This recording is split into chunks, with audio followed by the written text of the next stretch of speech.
Ya, kita akan bahas tentang Tritunggal. Wah, ini Tritunggal ini sebenarnya bahasan yang eh, salah satu bahasan buku pemuridan yang nggak dibahas kepada orang-orang yang baru berdengar ya.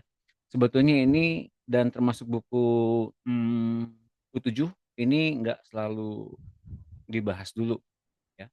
Tapi karena teman-teman sini sudah dulu mendapatkannya dan ini adalah bahasan pendalaman dan terutama sesi sore hari ini dan seterusnya adalah sesi juga latihan mengajar. Mari kita perdalam apa yang telah kita dapatkan dulu-dulu pada masa di buku 4 di masa lampau. Kita akan perdalam pada sore hari ini. Ya, pembahasannya ini yang sub yang ketiga belum. Saya review sedikit dari apa yang kita bahas di hari yang lalu, hari Sabtu ya. Kita sudah membahas tentang bagaimana kita mengenal Allah ya. Allah yang sempurna itu sedangkan kita adalah manusia yang dulunya diciptakan secara rohani, ya secara rohani artinya dihembuskan nafasnya kepada segumpal tanah itu, hingga segumpal tanah itu menjadi makhluk yang hidup, makhluk yang punya pertimbangan, makhluk yang punya akal budi, makhluk yang punya roh sepenuh Allah, namanya Adam. Nah, tapi karena kemudian Adam berdosa, dan ketika itu Adam melakukan satu tindakan, ia menggunakan free will yang ia punya sebagai ciptaan Tuhan. Dan akibat penggunaan free will itu ia jatuh ke dalam dosa, maka ia pun kehilangan kemuliaan Allah. Yang tadinya Allah menciptakan Adam itu menjadi partner kerjanya di muka bumi. Waktu itu setelah jatuh ke dalam dosa, Adam menjadi kehilangan kemuliaan Allah. Hingga maka rohnya terputus dengan Allah. Nah, ketika roh Adam terputus dengan Allah, maka Adam menjadi manusia yang kehilangan kemuliaan Allah dan menjadi manusia yang ada dalam status berdosa. Meskipun Allah hendak membangun hubungan dengan manusia, tapi karena manusia sendiri sudah punya itikat atau punya kecenderungan yang berupa daging, maka selalu ada batasan di antara manusia dengan Allah. Ya, dan kita sudah belajar tentang gap dan kekosongan ini terjadi karena adanya manusia dalam status berdosa dan menghadapi Allah yang sempurna. Nah, maka Yesus mengadakan pendamaian sebagai manusia ya, ketika ia mencurahkan darahnya di kayu salib, ia ganti setiap nyawa kita dengan nyawanya, maka kita boleh menjadi anak Allah, bagian dalam kealahan kembali oleh hidup Kristus. Nah, sekarang kita bahas tentang kepenuhan Kristus. Yuk kita masuk ke dalam bahasan ini. Sub yang ketiga, tujuan utama kita dibentuk di dunia adalah menjadi sepenuh Kristus. Ini sudah dibahas ya, tapi saya akan review sedikit. Bukan dalam hal mengerjakan pekerjaan-pekerjaan pelayanan. Jadi pekerjaan pelayanan itu adalah bukan menjadi landasan bahwa ini adalah apa namanya untuk kita mencapai kepenuhan Kristus, tapi justru kita mengalami penyempurnaan demi penyempurnaan dalam praktek pelayanan ini. Kita memiliki keserupaan dalam Kristus, bukan artinya kita mensejajarkan diri dengan Kristus, tapi akhirnya kita bisa mengerti Kristus hidup sepenuhnya dalam diri kita menggantikan hidup kita yang lama. Dalam ayat Efesus 4 ayat 13 dibahas tentang kepenuhan Kristus. Tujuannya apa? Agar kita tidak lagi menjadi anak-anak yang diombang-ambingkan oleh berbagai angin pengajaran. Di itu-gitu banyak para hamba berkhotbah, ada hamba Tuhan yang lain mengklarifikasi atau bahkan mengkanter atau bahkan melawan atau bahkan berdebat ya. Debat sana debat sini. Nah, kita sebagai pendengar kemudian mungkin bertanya sama pengajarnya, nanya sama hamba Tuhan, bapak rohani, kakak rohani, siapapun dia ditanyain, Pak kalau ini misalnya gimana Pak, ini gimana Pak. Artinya kita tidak menjadi orang yang dalam karakter kepenuhan Kristus ke arah sana, tapi kita justru semakin bingung dengan berbagai macam ajaran. Atau uh, kemudian kita masuk ke dalam arus, bagaimana kita masuk ke dalam arus kelicikan mereka yang menyesatkan dalam hal apa? Mungkin mereka nggak ngerasa mereka masuk ke dalam berbagai-bagai penyesatan karena mereka pun sendiri mendapat pengajaran dari yang di atasnya.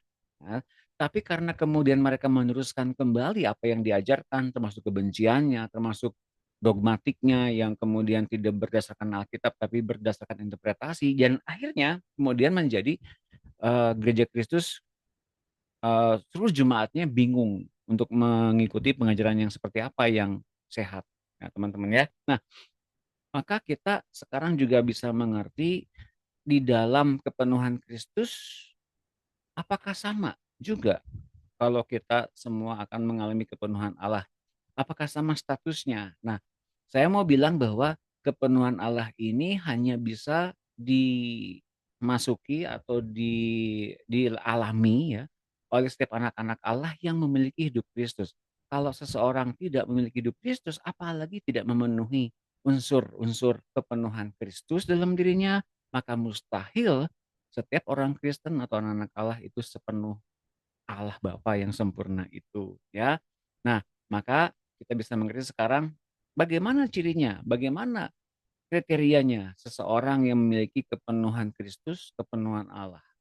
Apa bedanya dengan kepenuhan Roh Kudus? Apa bedanya dengan kepenuhan atau baptisan Roh Kudus? Apa yang dinamakan dengan kepenuhan-kepenuhan itu? Nah, mari kita terusin pembahasan ini sampai dengan nanti kita kalau ada pendalamannya kita akan perdalam ya. Apa yang dinamakan dengan kepenuhan ini? Apa artinya kepenuhan itu? Nah, kesadaran akan target yang harus dicapai akan membangkitkan kehausan dan kelaparan akan kebenaran dan merupakan dorongan dari dalam hati seseorang untuk menjadi sempurna. Oke, jadi di tengah-tengah kita sekarang kemudian mengetahui bahwa kita ini harus punya target sepenuh Kristus, sepenuh Allah, harus jadi orang benar di depan Allah, diperkenankan oleh Allah, menjadi pelayan Tuhan dan sebagainya. Ternyata dalam setiap itu semua kita ditargetkan untuk jadi pada tingkat tertentu ya. Mungkin kita punya target menjadi seorang pengajar yang punya 5 kelas dalam 1 minggu misalnya gitu. Atau kita mesti punya jemaat yang berupa banyaknya jemaat yang 200 orang kalau seorang pendeta, dan kalau kemudian kita punya apa namanya, punya binaan rohani ya, murid-muridnya mesti mempunyai murid di bawahnya kayak MLM gitu ya, 5 5 orang 5 orang 5 anak gitu ya sama teman-teman. Banyak yang kemudian kita menjadi akhirnya terbeban dengan mengikuti Kristus karena berbagai macam aturan-aturan, berbagai macam target yang mesti kita hidupi. Dan sebetulnya yang terjadi kita dituntut jadi sempurna. Nah, kalau kemudian jadinya begitu, jadi orang Kristen menjadi orang yang punya beban hidup yang lebih besar. Tapi sebaliknya, mereka yang merasa puas dengan keadaan rohani yang sudah dicapainya, menyebabkan orang itu mencapai atau mengalami stagnasi, menghabiskan waktu hidupnya untuk kepuasan hal-hal kedagingan saja. Nah, mari kita lihat teman-teman ya, dalam hal ini di manakah letak kita pada hari ini? Apakah kita terus ingin mencapai pada kondisi tertentu hingga menyenangkan Allah, atau kemudian kita sudah pada tingkat tertentu dan kita kemudian merasa diri kita rohani, maka kita stagnan dan kemudian kita jatuh ke dalam hal kedagingan lagi. Mari kita bahas ayat ini. Matius 5 ayat 6. Silakan dibaca oleh Ibu Ari, ada? Ada Pak. Ya, silakan. Matius 5 ayat 6. Berbahagialah orang yang lapar dan haus akan kebenaran, karena mereka akan dipuaskan. Amin. Nah, teman-teman lihat ini, berbahagialah orang yang lapar dan haus akan kebenaran. Terima kasih Bu Ari. Karena mereka akan dipuaskan.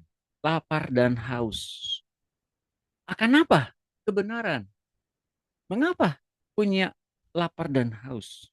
Karena setiap roh yang ditanamkan dalam diri orang percaya, yang asalnya dari roh Allah sendiri ya, sebetulnya ketika kita menerima Kristus sebagai juru selamat dan kita dibaptiskan, kita menerima roh Kristus bersama dengan Allah Bapa juga dan bersama dengan Roh Kudus.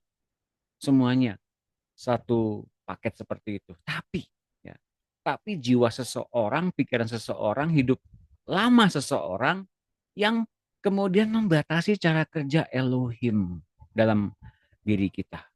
Saya bilang dalam diri kita. Kenapa?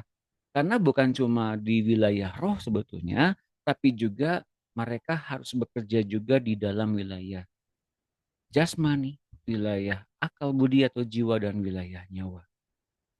Nah, mengapa mereka terbatas dalam perkara mujizat, pengabulan doa, soal seperti begitu? Karena kitanya seringkali lebih berinisiatif untuk berpikir, untuk punya pertimbangan, dan punya satu bentuk apa namanya ambisi tertentu. Nah, sedangkan bagi kita orang yang sedang ditumbuhkan kebenaran firman Tuhan sedari dini, sedari kita bertumbuh itu, kita juga mempunyai lapar dan haus akan kebenaran. Terutama jika ketika kita hanya mengandalkan Yesus sebagai satu-satunya jalan, kebenaran, dan hidup. Oke, teman-teman. Jadi pastikan, saya mau pastikan bahwa teman-teman semua di sini, kita semua di sini, menjadikan Yesus adalah satu-satunya jalan kebenaran dan hidup. Tidak ada alternatif yang lain. Tidak ada sumber data yang lain. Tidak ada sumber informasi yang lain. Alkitab saja, Bapak Ibu sekalian, begitu banyak ayat Alkitab yang mungkin bisa saja membuat kita bingung. Kenapa? Di satu sisi dibilangnya sini boleh senang, nggak boleh di sini A, di sini bilangnya B. Mana yang benar? Nah, semuanya benar. Tapi tuntunan Roh Kudus yang mana? Yang perlu kita ikuti, semuanya perlu kita ikuti dengan tuntunan yang pada saat itu apa yang ia sedang inginkan. Nah, teman-teman, kalau kita memandunya dari Alkitab Logos, dari yang dicatatkan, yang kita ingat, itu belum cukup. Tapi bagaimana kita bisa mengerti apa yang sedang dikerjakan oleh Roh Kudus dalam diri kita kalau kita mendengarkan dari Dia langsung pada saat itu? Baru kita bisa mengerti kita sedang dituntun oleh Roh Kudus untuk masuk ke dalam wilayah hidup Kristus, jalan kebenaran dan hidup. Nah, saya mau gambarin ini buat teman-teman ya, biar teman-teman bisa mengerti apa namanya, bisa mengerti secara umum seperti ini.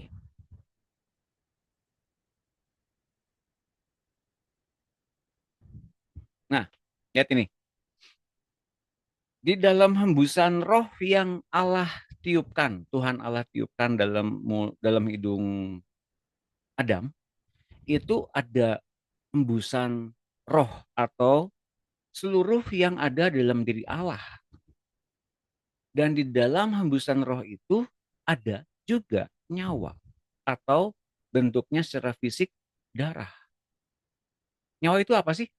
Sesuatu yang ada dalam darah yang sebenarnya sebagai juga darah, namun itu berupa apa? Pikiran, ambisi, misalnya gitu ya, motivasi, perkataan, dorongan, semangat, passion gitu ya.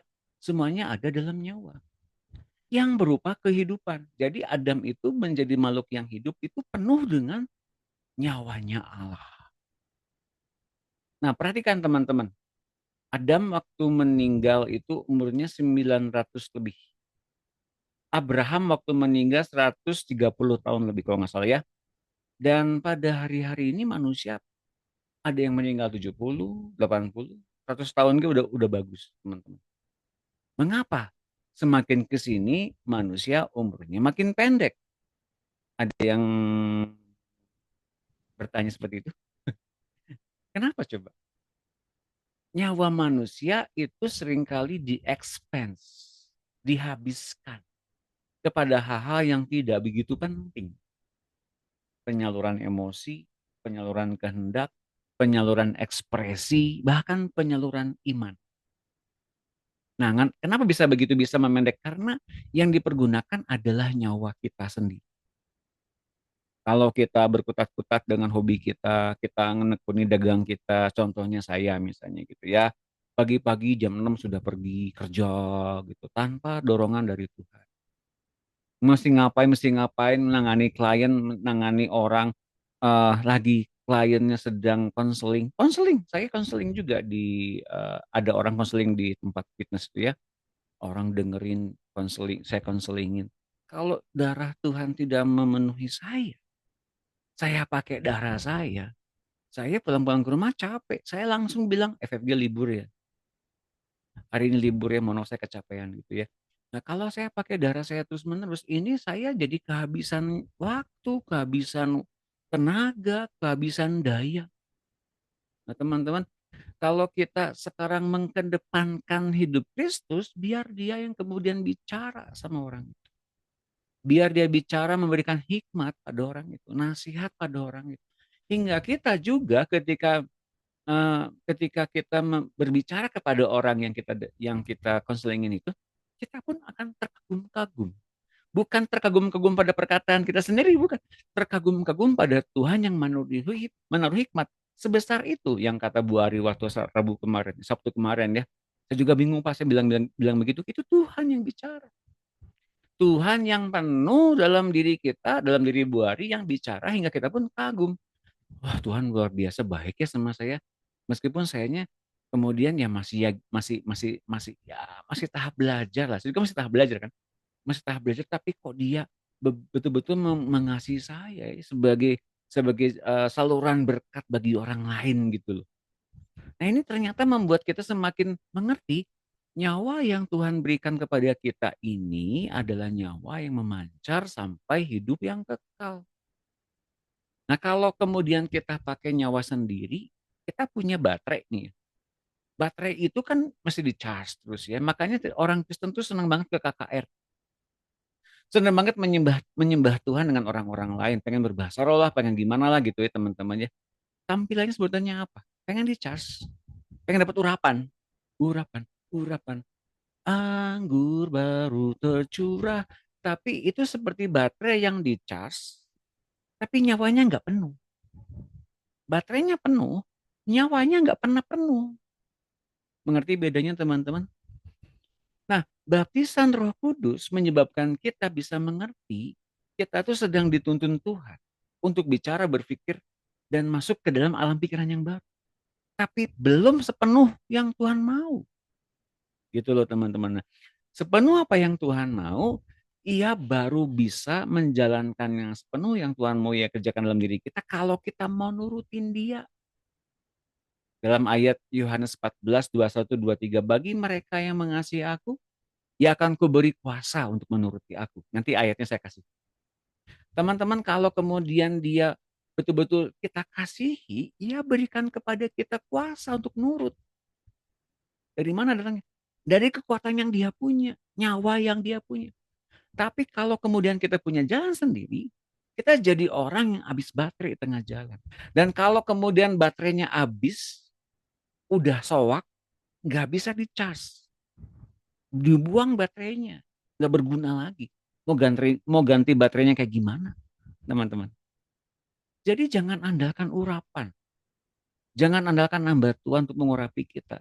Betul-betul bergaul erat sama Tuhan untuk kita ganti nyawa terus-menerus. Nah, saya kasih sekarang ayatnya, ya ayatnya yang mana Pak? Saya kasih ayat.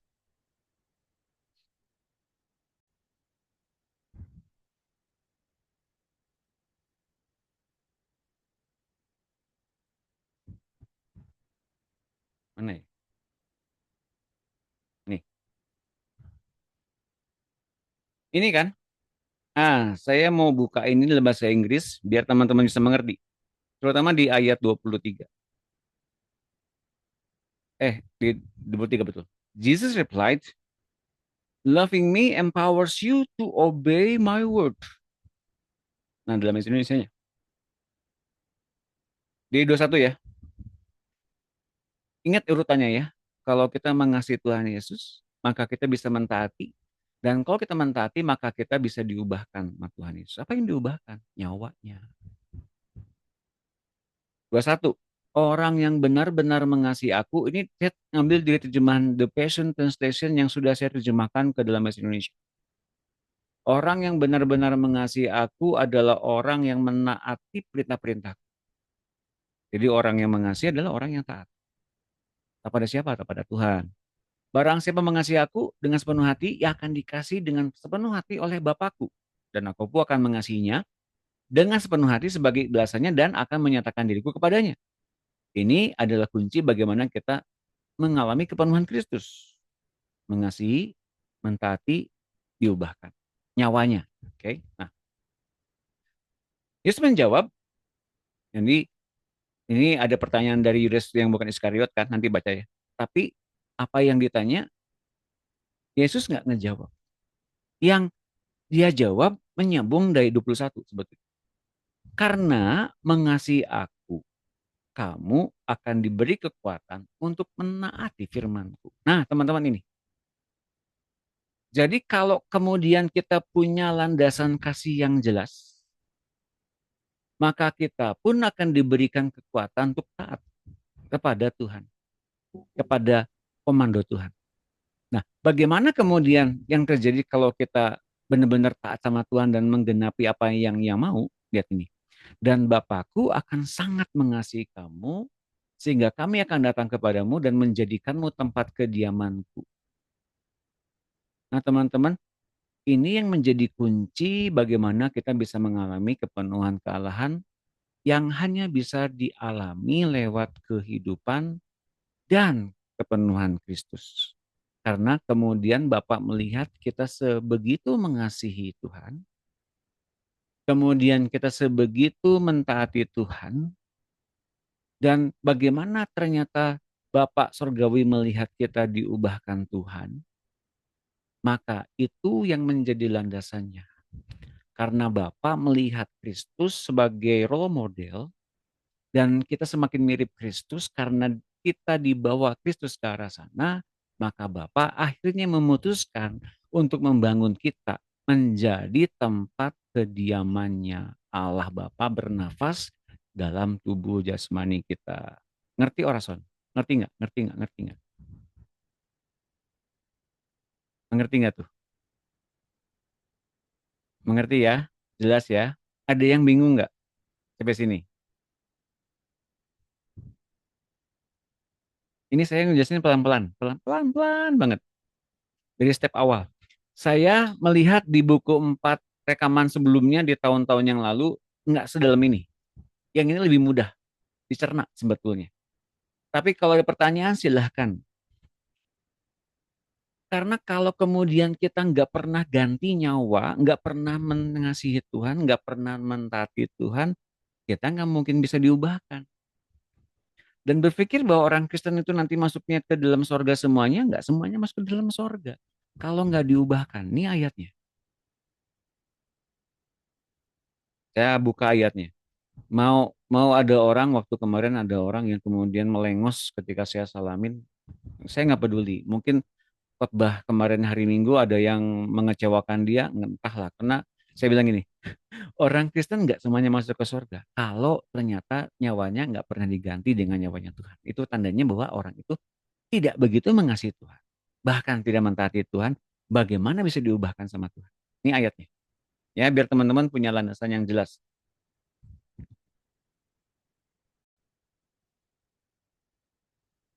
Ini, ini.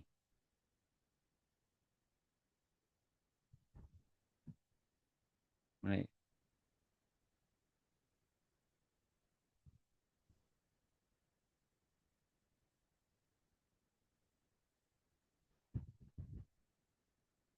Jika daging dan darah manusia tidak diubahkan, bagaimana nasibnya? Ini kan. Ini.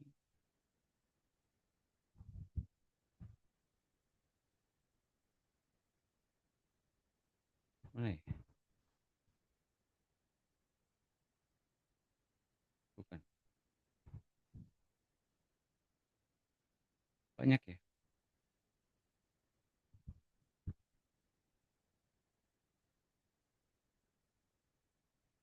Mana sih? Nyawa. Nah ini nih. Coba dibaca oleh Ibu Ari. 1 Korintus 15 atau 50.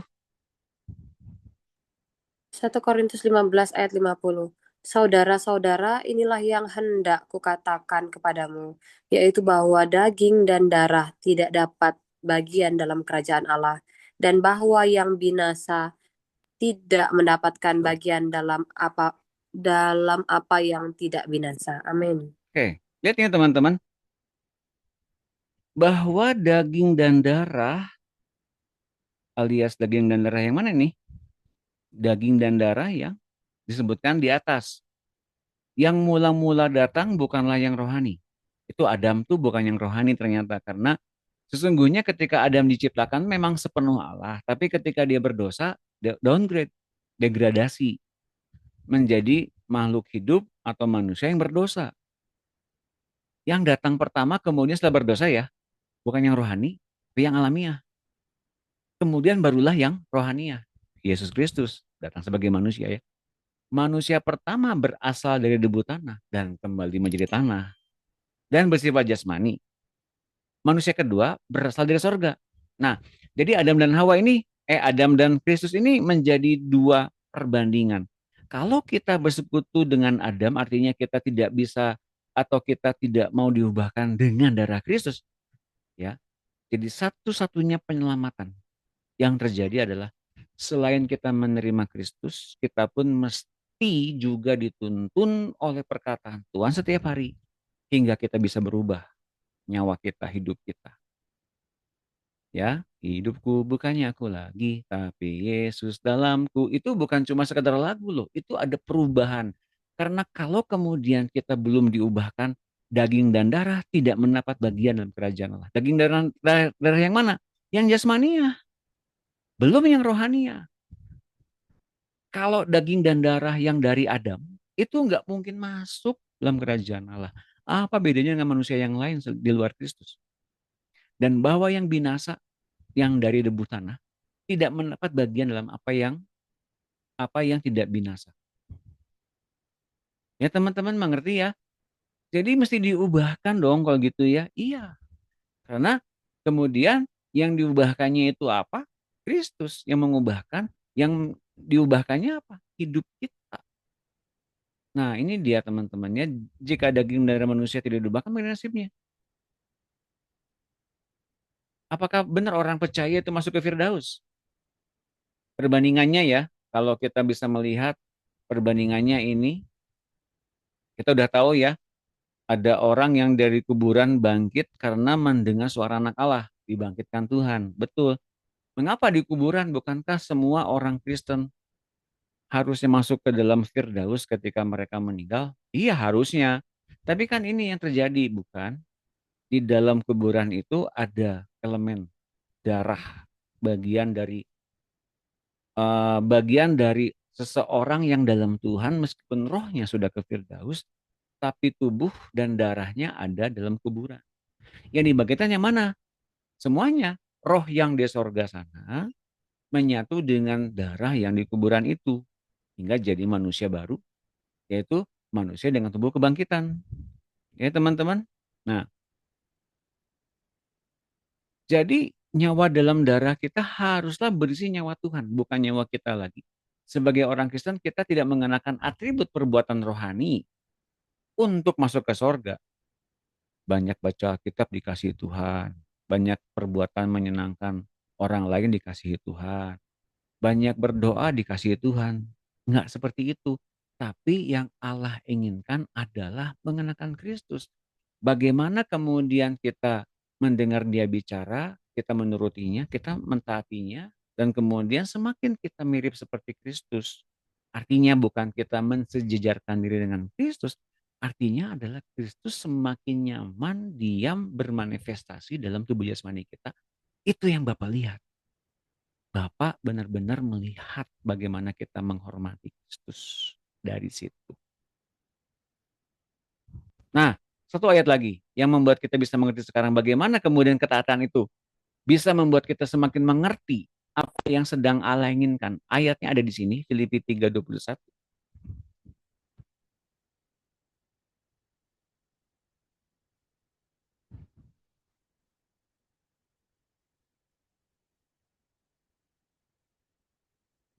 Mana sih?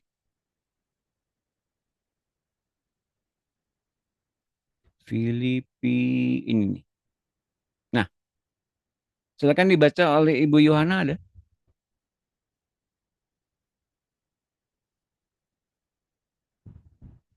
Adakah Bu Yohana? Tidak ada. Ibu Helvi ya. Coba Ibu Helvi, tolong Bu Helvi.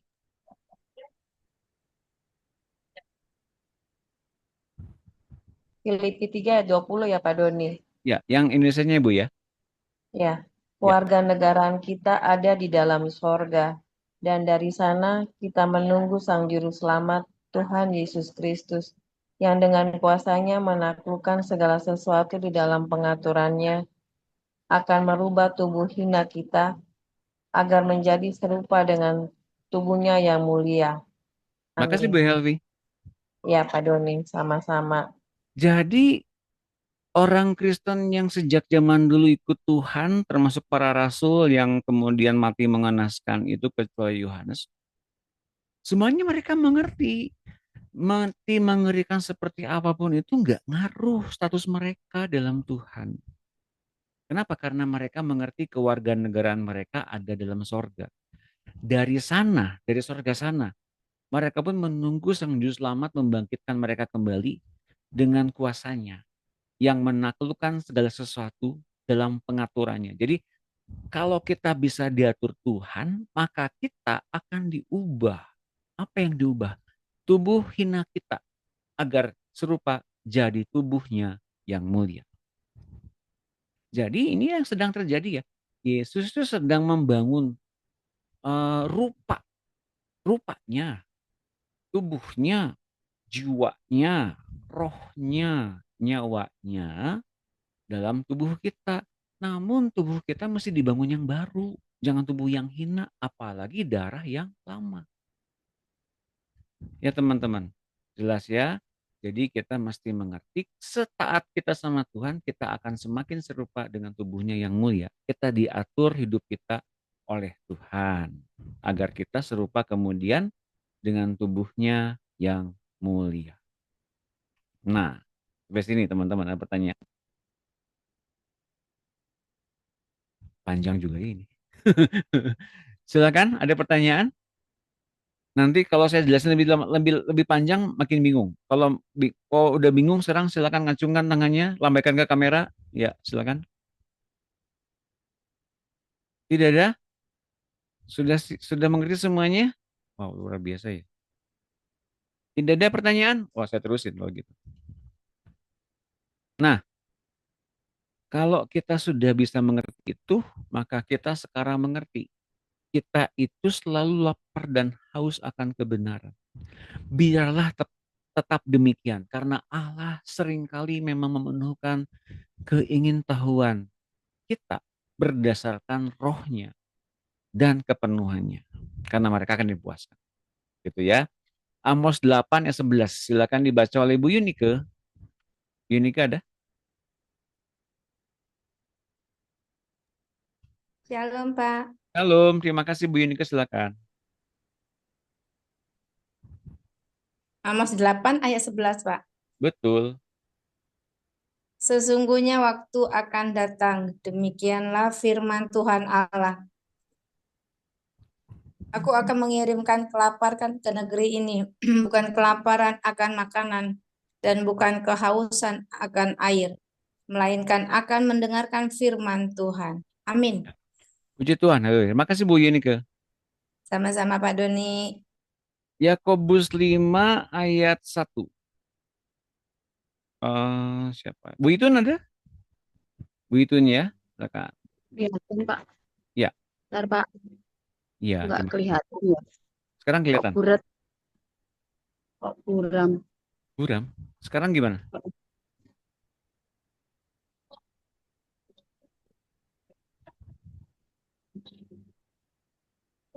Nggak kelihatan oh, Pak. Nggak kelihatan. Yang lain juga ya. Oh, boleh, boleh. Yang lain silakan.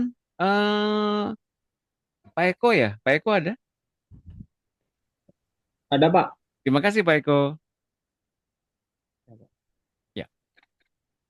Yakobus 5 ayat 1. Jadi, sekarang hai kamu orang-orang kaya, menangislah dan merataplah atas sengsara yang akan menimpa kamu. Kekayaanmu sudah busuk dan pakaianmu telah dimakan ngengat. Emas dan perak sudah berkarat dan karatnya akan menjadi kesaksian terhadap kamu dan akan memakan dagingmu seperti api. Kamu telah mengumpulkan harta pada hari-hari terakhir. Sesungguhnya telah terdengar teriakan besar karena upah yang kamu tahan dari buruh yang telah menuai hasil ladangmu dan telah sampai ke telinga Tuhan semesta alam, keluhan mereka yang menyabit panenmu. Kamu telah hidup dalam kemewahan dan berfoya-foya di bumi. Kamu telah memuaskan hatimu menjelang hari penyembelihan. Kamu telah menghukum bahkan membunuh orang benar dan ia tidak dapat melawan kamu. Ya, terima Amin. kasih Pak Eko, sehat selalu dan anak yang lain ya. Terima kasih Pak. Amin. Sama-sama Pak Doni. Ya, teman-teman pendek kata bahwa nyawa yang Tuhan berikan, darahnya ya, darahnya yang tercurah di kayu salib itu untuk menggantikan nyawa kita. Bukan untuk kemudian setelah kita menerima hidupnya nyawanya itu untuk kita kemudian hidup sembrono, hidup ceroboh, hidup menyenangkan daging. Oh, enggak seperti itu. Karena darahnya, hidupnya menggantikan kita. Dia menjadi terkutuk untuk memuliakan kita. Setelah kita dimuliakan oleh Allah karena menerima roh anaknya, kita dijadikan hamba Tuhan. Alias bukan jadi pendeta, bukan. Kita dijadikan sebagai orang-orang yang dituntun oleh tuntunan Tuhan. Tidak lagi hidup berdasarkan keinginan sendiri lagi. Karena kemudian kalau kita masih menggunakan hidup sendiri lagi, kita sedang uh, menuntaskan keinginan daging itu, kita akan kehilangan nyawa di sini. Tapi pas selamat nggak Pak?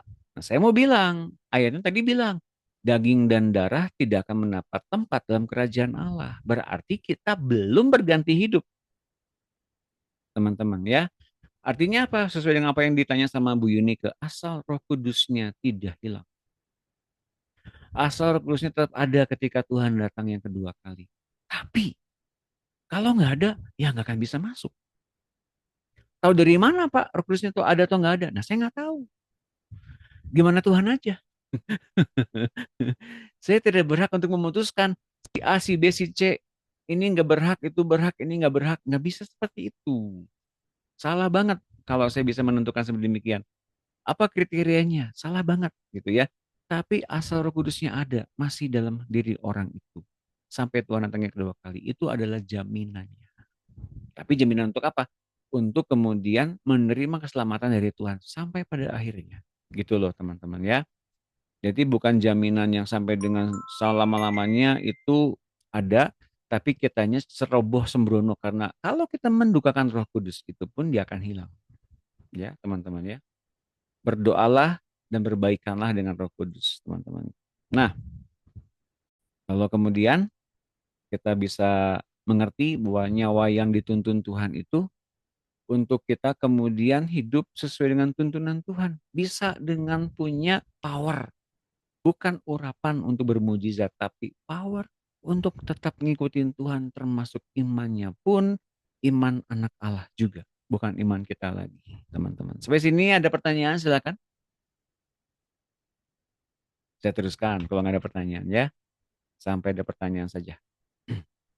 Sub yang kelima, perjumpaan pribadi dengan Tuhan. Sebelum ia mengutus murid-muridnya memberitakan Injil, ia merasa perlu meneguhkan mereka dengan menampakkan dirinya sendiri, sehingga murid-muridnya memiliki keyakinan yang kuat. Sekarang banyak hamba Tuhan bangkit memberitakan Injil tanpa pernah melihat atau berjumpa secara pribadi dengan Tuhan.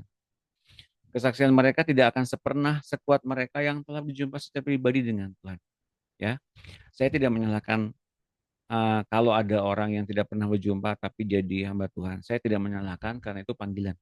Ya, tapi setidaknya yuk alami Tuhan dan diubahkan hidup kita. Agar yang memancarnya itu Tuhan, bukan dirinya sendiri. Nah, teman-teman mari kita lihat ayatnya. Kisah 10 ayat 40. Silakan dibaca oleh siapa? Ibu Marta Mida ada? Ibu Marta silakan.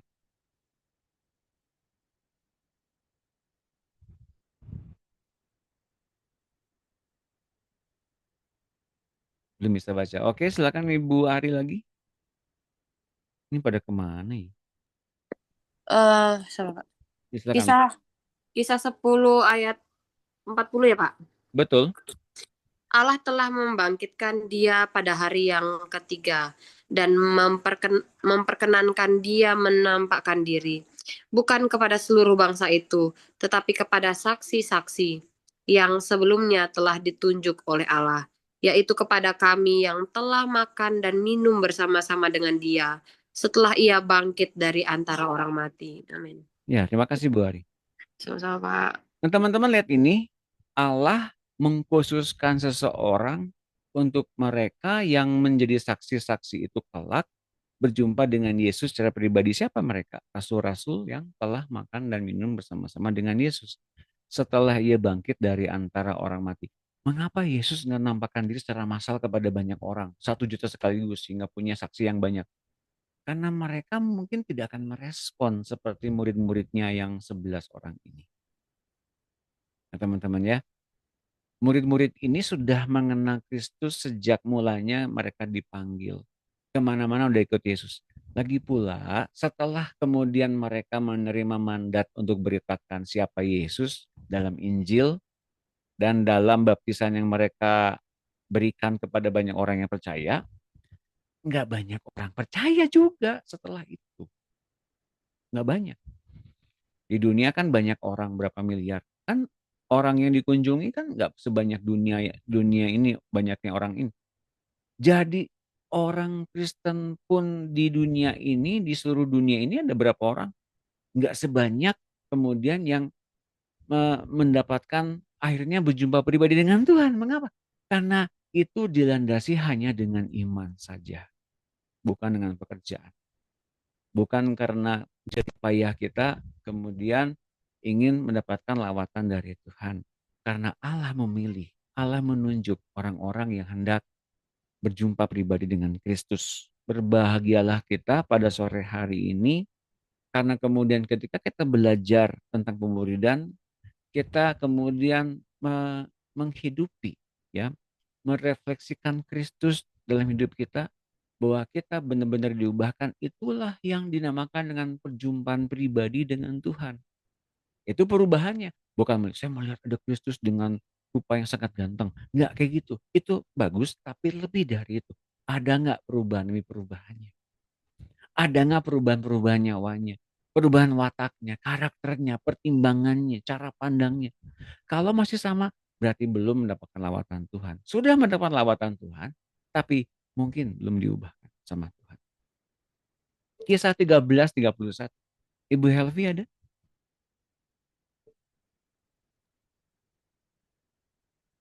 Kisah para Rasul 13 ayat 31 ya Pak Doni. Betul Bu Helvi.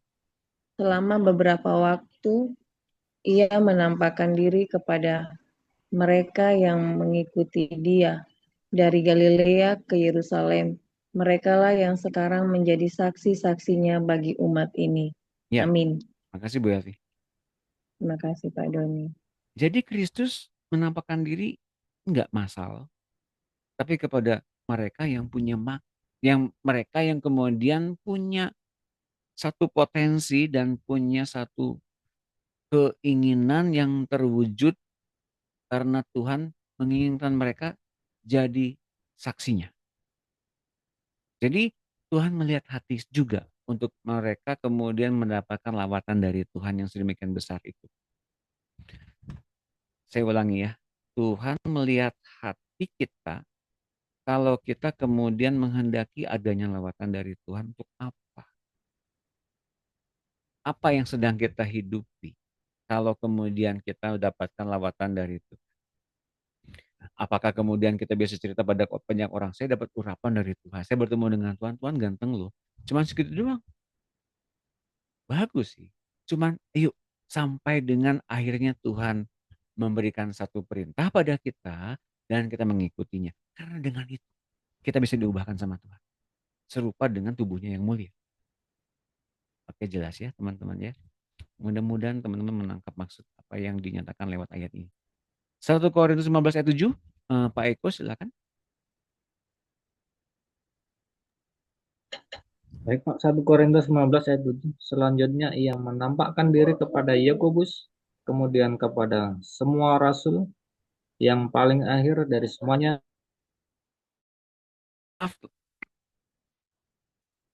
Maaf ya, saya ketendang barusan. Terima kasih Pak Eko. Sama-sama Pak Doni, terputus tadi. Iya terputus, sayanya ketendang. Baik, saya terusin. Terima kasih Pak Eko. Nah, 1 Kor 15 ayat 7 tadi mengatakan bahwa eh Yesus menampakkan diri kepada Yakobus, kemudian kepada semua rasul, kecuali ya Yudas Iskariot ya. Yang paling akhir ia menampakkan diri kepada Paulus sama seperti kepada anak yang lahir sebelum waktunya. Jadi Yesus menampakkan diri hanya kepada mereka yang kemudian mempunyai satu visi atau misi dari Tuhan agar mereka jadi saksinya Tuhan. Ya, artinya bahwa bukan Yesus pilih-pilih, bukan, tapi untuk kemudian orang-orang yang mendengarkan mereka adalah orang-orang yang punya iman yang disampaikan oleh Tuhan lewat rasul-rasul ini. Nah, kalau kemudian kita mendapatkan visi misi dari Tuhan berupa iman anak Allah, sebagaimana yang disampaikan lewat pengajaran ini, siapapun Bapak dan Ibu teman-teman yang kemudian mendapatkan visi misi dan iman dari Tuhan ini, maka kabarkanlah Injil kepada teman-teman kita di tempatnya masing-masing. Karena ini yang terjadi. Yesus sedang membuat kita menjadi saksinya. Di mana akan kita membiarkan Injil ini dikabarkan? Terserah Tuhan lewat diri kita. Yang pasti lewat itu semua kita sedang dan telah diubahkan Tuhan. Wah, asik ya. Nanti di hari Rabu saya akan bahas tentang hubungan pribadi dengan Tuhan, ya. Bagaimana kita bisa di hari Sabtu ya. Bagaimana kita bisa mengerti bahwa kita ini sedang ada dalam proyek besar dari sorga, dan oleh karena itulah maka kita bisa mendapati bahwa kita ini memang betul-betul dilawat oleh Tuhan terus-menerus seperti apa yang telah didapatkan juga oleh Elia. Nah, Elia ini adalah salah satu kasus. Kasusnya adalah Elia ini adalah salah satu orang yang tidak mengalami kematian. Kenapa? Karena nyawanya diubahkan Tuhan. Kapan dia diubahkan Tuhan? Karena ia telah menerima makanan rohani yang diberikan oleh Tuhan lewat malaikat ketika ia di bawah pohon arar. 2 porsi roti bakar dan 2 porsi air kendi. Lalu kemudian dia melintasi padang gurun 40 hari 40 malam sampailah ia di Gunung Horeb. Di Gunung Horeb itu ia bertemu dengan Tuhan. Mengapa ia bertemu dengan Tuhan di Gunung Horeb? Bukankah bisa bertemu dengan Tuhan di mana saja? Saya kasih tahu ya rahasianya. Tuhan bisa ditemukan lewat ketaatan kita kepada Dia. Kalau kita mengalami hal-hal yang tidak menyenangkan tapi kita diperkuat oleh hanya dengan makanan rohani. Makanan rohani itu apa, Pak? Tuntunan ayat Alkitab, tuntunan firman Tuhan berupa rema, tuntunan satu hikmat yang mesti kita lakukan pada akhirnya kelak. Dari situ kita bisa mengalami perjumpaan pribadi dengan Tuhan. Dan selepas dari Gunung Horeb itu, Elia selama 15 tahun mengikuti apa yang Tuhan mau untuk ia lakukan saja.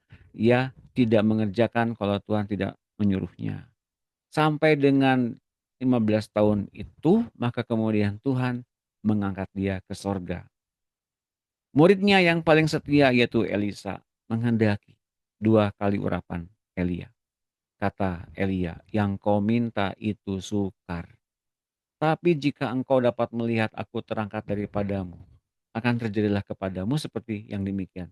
Jika tidak, tidak akan terjadi. Dan Elisa melihat gurunya terangkat ke sorga lewat kereta berapi. Ketika dia melihat itu, maka urapan Elia ada dalam diri dia 2 kali lipat. Selama hidup Elisa, dia belum pernah mendapatkan perjumpaan pribadi dengan Tuhan sedalam Elia. Tapi ketika dia mendapati bagaimana janji Elia kepada dia ia dapatkan, ia kemudian disertai Tuhan. Tapi belum sepenuh Elia. Elisa mati, namun kemudian ia masih punya begitu urapan yang sangat kuat tulang belulangnya sanggup menghidupi. Tulang belulangnya, betul, sanggup menghidupi orang yang sedang dikuburkan dan kemudian bangkit lagi dari kematian. Nah, teman-teman, dari apa yang kemudian Elisa lihat, adanya perpindahan dari dunia materi ke dunia roh. Ini menyebabkan dia bisa mengerti apa itu dimensi kerajaan Allah, apa itu dimensi dunia atau kerajaan dunia atau bumi. Elia berpindah dari dimensi dunia ke dalam sorga dengan tubuh yang sama. Kok bisa? Nyawa dan darah kan gak boleh masuk dalam kerajaan Allah. Kok Elia bisa? Karena Elia di bumi ya sudah diubahkan oleh Tuhan. Mengapa bisa diubahkan? Ingat ayat ini. Ketika kita taat sama Tuhan, dalam pengaruh Tuhan, tubuh hina kita diubahkan oleh Tuhan. Ya teman-teman ya, tubuh hina kita diubahkan oleh Tuhan di dalam pengaturannya. Bagaimana caranya diubahkan, Pak? Yang penting ngikuti Tuhan dan komandonya saja. Dengan demikian kita ditaklukkan oleh Dia dalam pengaturannya. Sepanjang minggu ini teman-teman praktekkan apa yang sedang Tuhan ingin lakukan, lakukan. Apa yang sedang Tuhan ingin gerakan, gerakan. Dan kalaupun kita hanya baca Alkitab saja, menyembah Tuhan saja, silahkan. Tapi ikuti perubahan demi perubahan yang terjadi dalam karakter watak kita. Apakah kita semakin peramah? Apakah kita semakin tidak sabaran? Apakah kita menjadi orang yang penuh dengan kasih atau penuh dengan dendam? Apakah kita masih punya hati dalam pikiran kita atau dalam jiwa kita, kebudi kita untuk melukai orang lain? Kalau orang itu menyebalkan, gue pukul deh. Nah, apakah masih punya begitu? Sampai itu ditiadakan sama sekali dan kita mempunyai hati yang setulus, semurni Yesus. Baru kita bisa mengerti kita sedang dalam perubahan ke arah Kristus. Sampai di sini, teman-teman ada pertanyaan? Silakan. Pak, saya Ya, Pak. boleh. Bu Marta silakan. Ya maaf Pak, off cam. Salam Pak. Halo. Iya, jadi tadi kan kalau saya itu runutin ya. Berarti yang dimaksud Tuhan itu misalnya segambar serupa seperti Allah, kalau kita ada Roh Kudus di dalam diri kita, gitu ya Pak. Ya. Terus yang kan suka ada gambaran seorang bapak menuntun anak gitu ya. Itu artinya Tuhan itu menuntun kita dengan firman-Nya gitu ya Pak, ya dengan Roh Kudus ya Pak. Iya, betul. Iya, terus lalu misalnya dia mengalami Tuhan gitu ya Pak. Atau dia melihat sesuatu yang kayak seperti apa? Elisa, apakah dia juga masih mengalami rasa takut atau apa? Kan karena waktu itu kan dalam pemuridan sebelumnya pernah ya ada jiwa itu kan perasaan, Ya, pikiran, keinginan gitu ya Pak. masih. Nah, jadi kenapa masih ada di area jiwa itu Pak? Maksudnya area perasaan, pikiran gitu loh Pak. Masih. Tapi yang mengontrol emosi itu kan dan perasaan itu kan kemudian Tuhan. Kayak Petrus ya. Tuhan, bila itu engkau, biarkan aku ke sana. Kata Petrus, silakan, kata Tuhan gitu kan. Kan Petrus sedang membiarkan Tuhan memberikan satu ide dengan gagasan, boleh nggak aku ke situ? Tapi yang pertama kali mengungkap gagasan siapa? Petrus. Tidak pernah ada satu orang pun yang mencoba manusia jalan di atas air selain Petrus. Dan Tuhan bilang silakan, bisa. Seperti Yesus. Artinya apa? Manusia itu punya satu pertimbangan yang memang dalam jiwanya itu seringkali nggak pengen yang namanya rugi, nggak pengen namanya jatuh, pengen baik-baik aja, nyaman-nyaman aja. Nah, itu semua mesti dibongkar habis. Tapi masih ada Kak, Pak? Masih ada pasti. Tapi serahkan kepada Tuhan sebagai yang mengedepankan hidupnya daripada kita. Biarkan dia berjalan di depan. Kalau dalam hal ini, kalau kita punya kekhawatiran, Tuhan, biarlah kau jalan di depan, aku ikut engkau. Oh, dia mau. Bisa. Jadi Yesus pun melihat Bapa bekerja, maka dia bekerja. Teman-teman ngerti ya? Nih, kalau ayatnya ngomongnya begini juga ini penting nih untuk kita lihat lagi ya.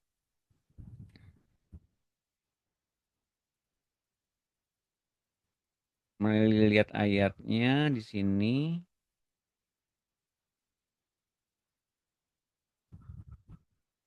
Yohanes 6. Mana ya?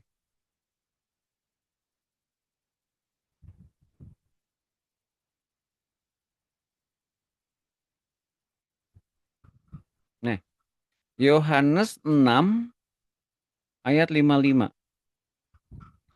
Sebab dagingku adalah benar-benar makanan. Oh, Bu Marta boleh tolong baca ya dari 55 ya sampai dengan 57. Iya, Pak. Terima kasih, Pak. Yohanes 6 sampai dengan 55 maksudnya, Pak, nyambung ke bawah. 55 ke 57. Oh iya. Iya. Demikian firman Tuhan. Yohanes 6 ayat 55. Sebab dagingku adalah benar-benar makanan dan darahku adalah benar-benar minuman. Barang siapa makan dagingku dan minum darahku, ia tinggal di dalam aku dan aku di dalam dia. Sama seperti Bapa yang hidup mengutus aku dan aku hidup oleh Bapa. Demikian juga barang siapa yang memakan aku akan hidup oleh aku. Amin. Nah, jadi Yesus pun sebetulnya membiarkan hidupnya dikuasai Bapaknya. Ia dihidupkan oleh Bapaknya. Bapak menopang dia. Unsur yang paling banyak dalam dirinya Bapak. Dalam hal apa? Dalam hal ketika jadi manusia. Dan sepenuhnya hidupnya sebagai Tuhan pun yang memenuhkan dirinya itu dengan Bapak. Bukan berarti dia adalah Allah Bapa, bukan. Tapi Yesus hidup oleh Bapa. Ia pun hidup oleh Bapa, masa kita enggak? Nah, kalau kita bisa melihat bahwa daging dan darahnya itu adalah benar-benar makanan dan minuman. Kita memakan darah dan daging Yesus ketika kita perjamuan kudus. Kita benar-benar secara syah ya bersama-sama dengan Tuhan menyatu manunggal ketika kita perjamuan kudus. Kenapa? Karena barang siapa memakan aku akan hidup oleh aku. Dan kalau kita hidup oleh Tuhan maka kita pun hidup oleh Bapa bersama-sama dan di dalam Yesus. Kata kuncinya gini, Yesus pun hidup oleh Bapaknya. Lah kita hidup sendiri ceritanya gimana itu?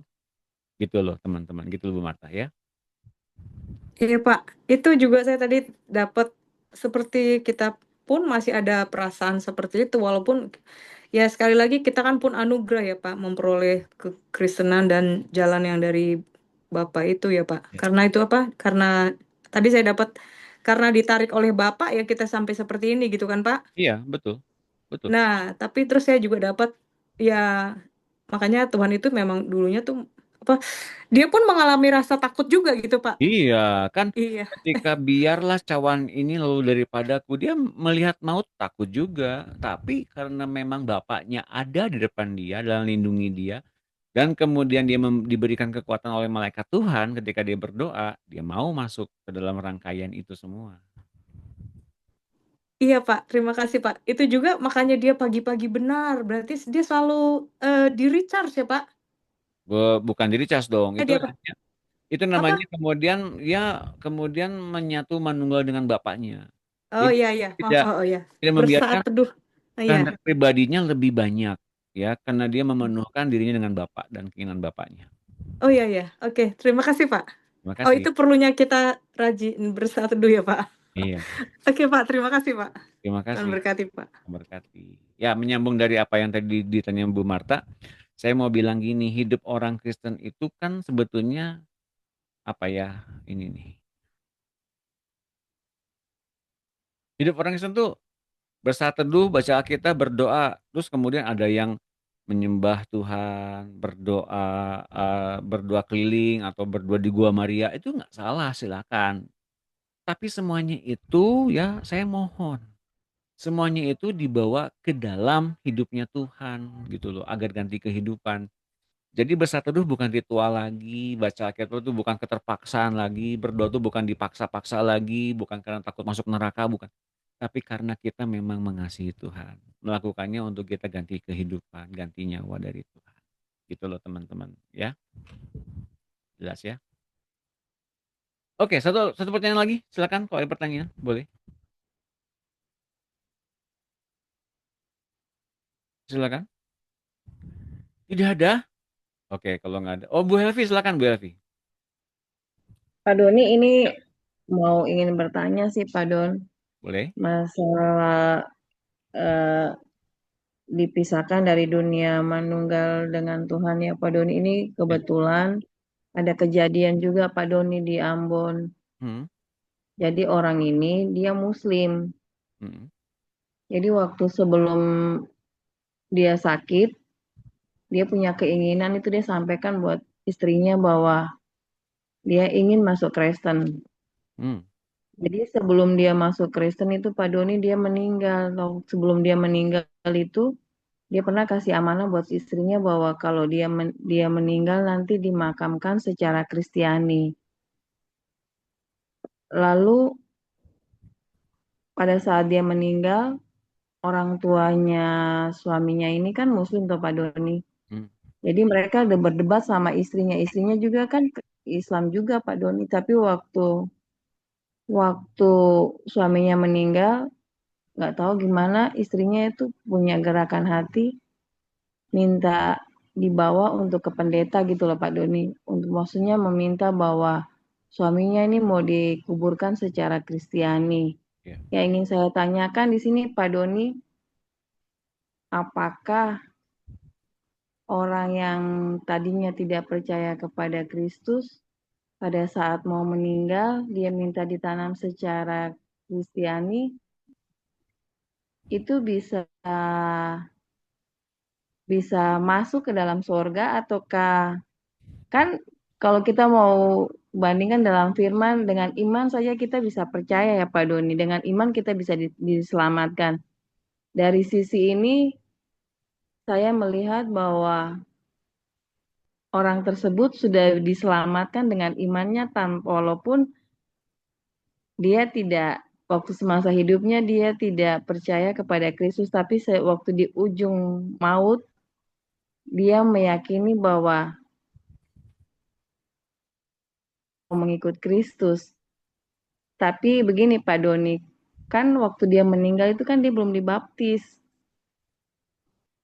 Apakah pada proses ini lewat iman dia bisa diselamatkan ataukah tidak Pak Doni? Pertanyaan bagus ya. Nah, saya mau buka per kasus. Oke, per kasus gini. Satu, dalam Alkitab setelah meninggal udah nggak ada lagi perpindahan daerah atau gimana karena dia percaya. Yang dilakukan mutlak adalah selama dia hidup. Apakah betul-betul dia sudah pindah daerah atau belum? Itu kan dalam Alkitab seperti begitu ya. Yang kedua, yang saya mau tanyakan per kasus kan ya. Yang saya mau tanyakan kedua, yang perlu kita renungkan adalah gini. Kok dia bisa meminta dikuburkan secara Kristiani? Kenapa? Gitu loh. Pasti ada sebabnya dong. Apa sebabnya ketika dia minta seperti itu? Minimal apakah pernah dia berjumpa pribadi dengan Tuhan, tapi terhalang oleh agama, terhalang oleh keyakinan keluarganya hingga dia punya satu mungkin segan, malu atau mungkin takut dibuang atau takut ditolak teman-teman gitu ya atau Bu Levi ya. Nah, perlu kita renungkan bagaimana seseorang itu ketika selama hidup di muka bumi ini, apakah dia sempat berjumpa dengan Tuhan? Apakah dalam gerakan di hatinya dia ingin tapi nggak mampu lebih banyak lagi ya. Nah, saya mau kita lihat dari perumpamaan ini. Oke. Saya mau kita lihat dari perumpamaan ini. Ini perumpamaan ya, perumpamaan. Saya mau lihat ini. Renungkan baik-baik. Saya juga tidak bilang ini ya dan tidak bisa masuk apa enggak, tapi dari sini bisa kita lihat. Renungkan baik-baik ya. Ini. Kisah Lazarus dan orang kaya. Ketika kemudian si Lazarusnya mati. Dan oleh para malaikat dibawa kepada Abraham di tempat orang-orang beriman yang telah mati. Itu nasib Lazarus. Dibawa oleh malaikat-malaikat ke tempat di mana orang-orang beriman ada beserta dengan Abraham. Ya, teman-teman ya, yang berarti ya. Nah, orang kaya itu juga mati lalu dikuburkan. Itu di Lukas 16:22. Ini teman-teman lihat nanti ceritanya ya. Ini perumpamaan. Nah, jadi semasa hidupnya Lazarus itu dia tidak disebutkan sebagai orang yang berbuat baik. Juga orang kaya itu tidak disebutkan sebagai orang yang jahat. Tapi kenapa mereka berdua masuk ke dalam tempat yang berbeda? Ada pernyataan begini dari Abraham ceritanya ya, bahwa ketika Lazarus hidup, dia mengalami nasib yang tidak begitu menyenangkan, sengsara lah gitu ya. Tapi orang kaya ini sudah hidup dengan bahagia. Jadi bukan karena apakah masuk surga karena hidup sengsara dan bahagia saja? Orang yang sengsara masuk ke surga, orang yang bahagia masuk neraka? Tentu tidak. Ini kan perumpamaan. Tapi ini artinya bukan soal hidup bahagia masuk ke neraka, hidup sengsara masuk ke surga, bukan. Tapi ini artinya ada dua tempat yang berbeda destinasi orang yang mati. Yang satu masuk ke tempat pangkuan Abraham dan orang-orang beriman yang lain yang telah mati. Satu lagi di Hades. Oke, di dunia orang mati. Ya. Jadi ada dua tempat. Nah, mari kita lihat kasus yang kedua. Lukas 23:43 ini tentang penjahat yang mati di sebelah Tuhan Yesus. Ada dua penjahat, ada dua yang salibkan di sebelah Tuhan Yesus. Yang satu benar-benar jahat, yang satu jahat tapi ketika dia disalibkan, dia mengakui siapa Yesus. Dia bilang sama Tuhan Yesus, Tuhan ingatlah akan aku ketika engkau akan jadi raja nanti kelak. Kata Tuhan Yesus, aku berkata kepadamu sesungguhnya hari ini juga engkau akan ada bersama-sama dengan aku di Firdaus, dalam Firdaus. Selama hidupnya orang ini berbuat jahat, hingga dia layak disalibkan. Dan dia menjadi orang yang terkutuk disalib. Setidaknya bagi kalangan orang Yahudi. Tapi kan ini kan hukum Romawi ya. Ini kan eksekusi orang Romawi. Nah, tapi ketika disalibkan itu Tuhan bilang melihat imannya mereka. Imannya orang ini. Bukan mereka ya. Ketika ia mengenal siapa Yesus, kata Tuhan nih. Ini kata Tuhan nih. Hari ini juga engkau akan ada bersama-sama dengan aku dalam Firdaus. Siapa yang bisa membatalkan? Kata Alkitab kan ini nggak boleh, kan ini nggak bisa. Tapi ini kata Tuhan, bukan kata Alkitab. Alkitab mencatatnya.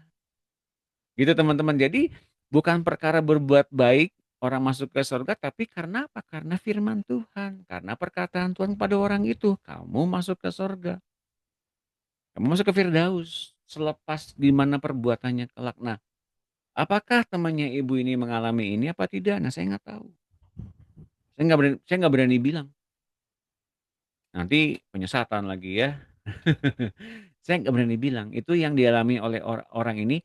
Mengapa dia bisa menginginkan ada acara apa namanya cara dia dikuburkan seperti orang Kristen pada umumnya? Kenapa?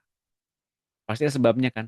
Ya mudah-mudahan aja selama hidupnya dia ternyata mengasihi Tuhan dengan cara yang diam-diam. Siapa tahu ya. Kemudian dia minta untuk dikuburkan secara Kristen. Siapa tahu. Gitu loh Bu Elvi. Jelas. Tes satu itu masuknya. Gimana Bu Elvi, terjawabkah tadi?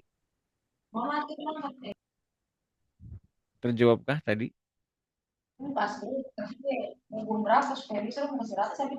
Suaranya putus-putus Pak Doni.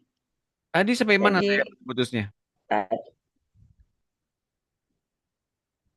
Sampai Dari itu pembacaan firman tadi di Lukas 16 ya Pak Doni Ya, ayat 22. ya sampai mana tadi? Biarkan saya lanjutkan.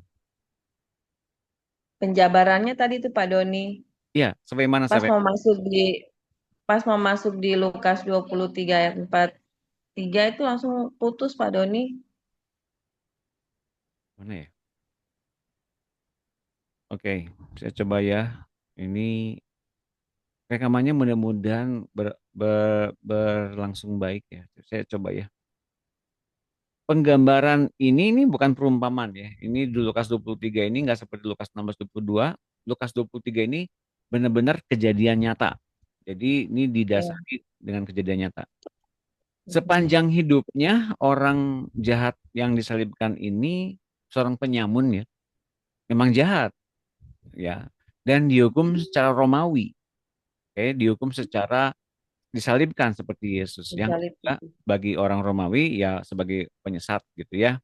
Nah, ketika ini disalibkan, dihukum wajar karena orang jahat. Ya, tapi karena kemudian orang ini berkata kepada Tuhan, dua kali ya ada perbincangan ya, ada perbincangan dia bilang gini, orang ini dia membela Tuhan Yesus kepada di hadapan penjahat yang lain. Orang ini nggak salah apa-apa. Kita mah memang bersalah, layak disalibkan. Tapi orang ini nggak salahnya apa-apa. Itu aja udah beda dengan orang-orang Farisi, orang-orang Taurat, ahli-ahli agama di masa itu, orang Sanhedrin. Aduh, ini sinyalnya buruk pisan. Ulangi lagi ya. Jadi katanya pada penjahat yang lain, orang ini nggak salah apa-apa loh. Kita mah memang layak dihukum. Terus perkataannya yang kedua gini, guru atau Tuhan ya, Tuhan ingatlah akan aku kalau engkau datang kelak sebagai raja. Perkataan ini beda banget dengan orang-orang ahli Taurat yang lain, orang Farisi yang lain, Sanhedrin yang lain. Beda, ini pernyataan yang luar biasa, iman yang luar biasa yang diucapkan oleh penjahat. Kenapa kok bisa begitu? Kenapa kok dia bisa tahu siapa Kristus? Selain mungkin itu adalah karunia Allah. Dan dia mendengar cerita bagaimana Yesus itu kemudian menjadi seseorang yang diurapi oleh Allah. Kemungkinan dia ketika hidup tidak benar dan disalibkan, dia menyesali perbuatannya. Kemungkinan. Dan dia melihat ini Yesus yang sebelah kanan saya, dia punya anugerah yang besar. Dia tahu orang ini nggak salah gitu loh. Dia tahu Yesus ini bukan orang yang salah, bukan orang yang jahat. Dia orang benar. Makanya dia bilang ini, Tuhan ingatlah akan aku kalau engkau kelak datang sebagai raja. Nah, berdasarkan apa yang dia ucapkan dan imannya itu Yesus bilang, sesungguhnya hari ini juga aku akan ada bersama-sama dengan aku dalam Firdaus. Nah, yang menjadi penyebab utamanya orang ini selamat di Firdaus adalah bukan apa kata Alkitab di masa itu alias perjanjian lama Taurat, bukan. Karena hukum Taurat mengatakan perbuatan-perbuatan itu layak untuk membuat seseorang diampuni sama Tuhan. Dikhususkan oleh Tuhan, layak gitu ya. Tapi tentang pengampunan dosa belum ada. Nah, Yesus ketika di dalam konteks ketika disalibkan itu darahnya tercurah bagi pengampunan dan orang yang pertama kali yang diampuni oleh Yesus adalah si penjahat ini yang langsung masuk ke Firdaus. Dan juga orang-orang kudus lainnya ketika Yesus mati turun dalam kerajaan maut. Semua orang-orang kudus di perjanjian lama itu kemudian mereka naik ke Firdaus bersama-sama dengan Tuhan Yesus dan penjahat ini.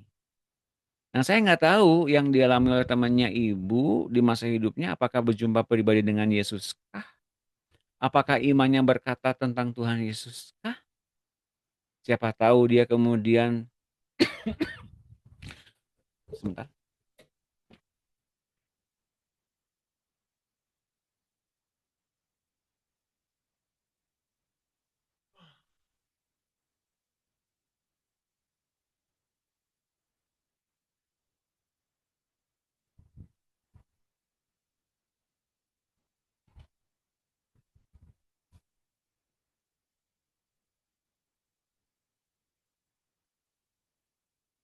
Siapa tahu kemudian dia telah menerima Kristus, tapi diam-diam karena takut dibuang keluarganya atau takut kemudian dibenci keluarganya, kan kita nggak tahu.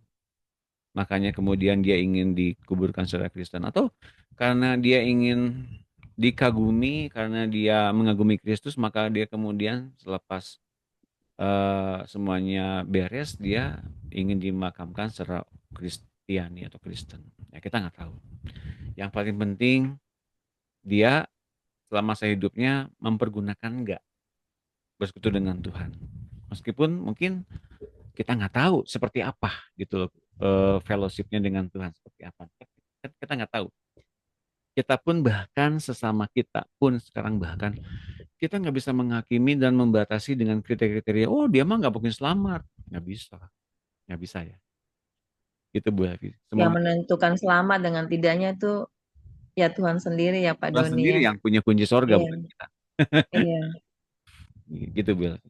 iya Pak Doni. Berarti intinya dengan iman orang tersebut sudah diselamatkan ya Pak Doni ya.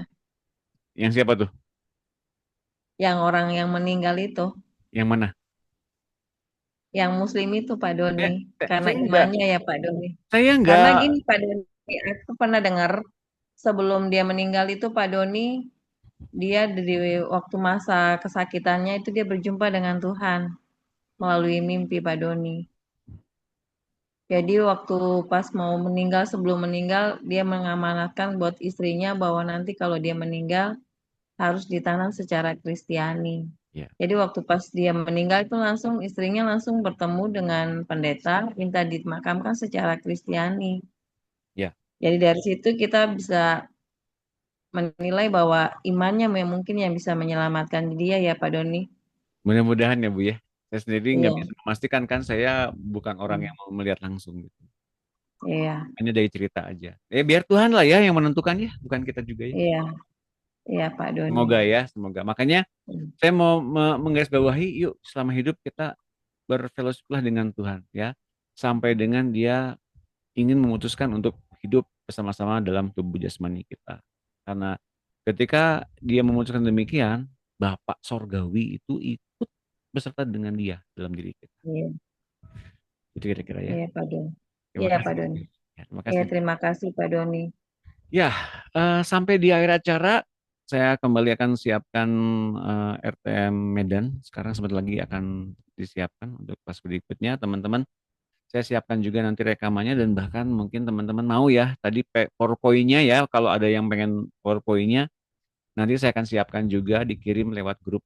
Kalau teman-teman mau, silakan nanti saya kirim lewat grup. Baik, kita akan tutup acara FG pada sore hari ini. Kiranya kita mengalami hidup Kristus yang berlimpah-limpah dan kita tidak lagi baca kitab, berdoa, bersateduh secara ritual, tapi semuanya dibawa ke dalam hidup Tuhan dan dalam hidup Tuhan. Hingga kita tidak lagi menjadi terpaksa atau takut masuk ke neraka kalau kita ngebaca Alkitab. Tapi karena kita memang mengasihi Tuhan. Dan dalam mengasihi Tuhan kita diberikan kekuatan untuk mentaatinya. Dan dalam ketaatannya itu kita diubahkan. Itu momen yang paling penting yang harus kita alami hari-hari di akhir zaman ini. Yuk kita doa.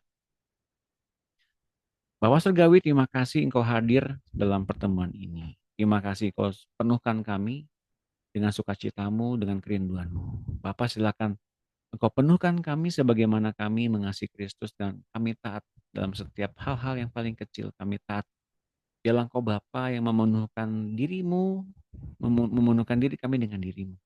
Dan hingga pada akhirnya tubuh, jiwa, roh, dan nyawa kami ini sepenuhnya milik Kristus. Kami kedepankan Kristus yang penuh, bukan lagi hidup dan pikiran kami. Biarlah hidup Kristus bekerja dengan luar biasa dahsyat, lebih dari urapan yang kami punya. Urapan yang kami punya sekarang biarlah diganti dengan kelimpahan hidupnya saja. Dan Tuhan, hiduplah sempurna dalam diri kami. Dengan setiap pergerakanmu yang ajaib itu silakan Tuhan, hidup sempurnakan kami. Roh Kudus bawa kami ke dalam dimensi ini, kerajaan Allah yang penuh. Sekarang adalah kami semua adalah kerajaan Allah yang penuh. Kami semua adalah pintu gerbang kerajaan sorga. Hingga setiap orang yang berjumpa dengan kami, berjumpa dengan Engkau. Roh Kudus berjumpa dengan Tuhan Yesus dan hidupnya. Dan Bapa, silakan Kau ambil alih hidup kami, keluarga kami, rumah tangga kami, keluarga kami, anak-anak kami, orang yang kami kasih, pasangan hidup kami, semua ambil alih. Hingga kami semua adalah keluarga yang sekinah glory. Terima kasih Bapak, temukan kembali kami di hari Sabtu yang akan datang. Penuh dengan limpah syukur dan sukacita senantiasa. Dalam nama Tuhan Yesus kami bersyukur. Haleluya. Amin. Kita berfoto bersama. Silakan dibuka videonya. Wah, masih seger nih. Pak Eko seger banget loh. Bu Elvi, Bu Marta, Bu Ari ya. Bu Yuniko juga. Ya, Bu Itun belum sempat buka kamera, nggak apa-apa. Yuk kita berfoto bersama. 1, 2, 3. Saya masih terbuka ininya, mikrofonnya 1, 2, 3. Terima kasih Bu Ari, Pak Eko, Bu Marta, Bu Helvi, Bu Yunike, Bu Yutun, Bu Yohana. Senang berjumpa dengan Terima teman-teman kasih Pak semua. Doni. Tuhan Terima berkati, kasih sukses semua. selalu. Tuhan Tuhan berkati. memberkati. Tuhan Luar biasa memberkati Pak Doni semuanya. Tuhan berkati semuanya. Sampai jumpa di Sabtu ya. Tuhan berkati. Tuhan Terima kasih Pak berkati. Doni. Tuhan berkati. God bless.